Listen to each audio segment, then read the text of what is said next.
அஸ்ஸலாமு அலைக்கும் வரஹ்மத்துல்லாஹி வபரகாத்துஹு.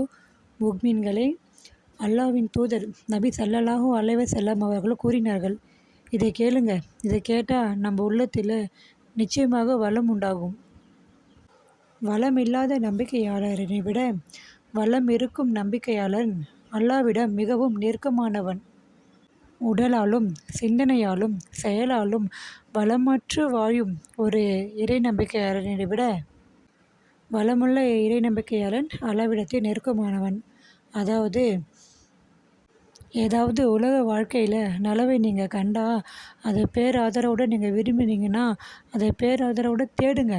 அல்லாஹ்விடத்தில் தேடுங்க, துவா கேளுங்கள். அல்லாஹ்விடத்தில் தேடுங்கள். அதை போதும் ஒருபோதும் சோர்ந்து விடாதீர்கள்.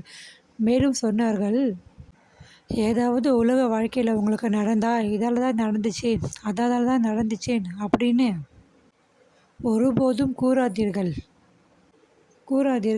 சொல்லாதீர்கள். அப்படி ஏதாவது உங்கள் வாழ்வில் நடந்தால் அல்லாஹ் சொன்ன அந்த மந்திர வார்த்தையை உங்கள் மனதில் நினைவு கொள்ளுங்கள். சொல்லுங்கள், கப்தரல்லாஹு வமாஷா ஃபஅல். அல்லாஹ்வின் நாட்டத்தை கொண்டுதான் நடந்திருக்கிறது என்று சொல்லுங்கள். அல்லாஹ் நாடியது மட்டும்தான் நடந்திருக்கிறது என்று சொல்லுங்கள். அல்லாஹ்வை தாண்டி எதையும் நடக்காது என்று சொல்லுங்கள். ஏனென்றால் நமக்கு மேலானவன் அல்லாஹ் மட்டும்தான். அல்லாஹ் நினைத்தது மட்டும்தான் நம் வாழ்வில் நடக்கும். ஏனென்றால் அல்லாஹ்வே இந்த உலகில் மிகவும் சிறந்தவன். நமக்கு நம்பிக்கை தருபவனும் அல்லாஹ்வே. நம் வாழ்வில் ஒவ்வொன்று நடக்குது என்றால் அது அல்லாஹ்வை தவிர வேறு யாராலும் நடக்காது. நல்லது கெட்டது அனைத்தும் அல்லாஹ்வால் தான் நடக்கும்.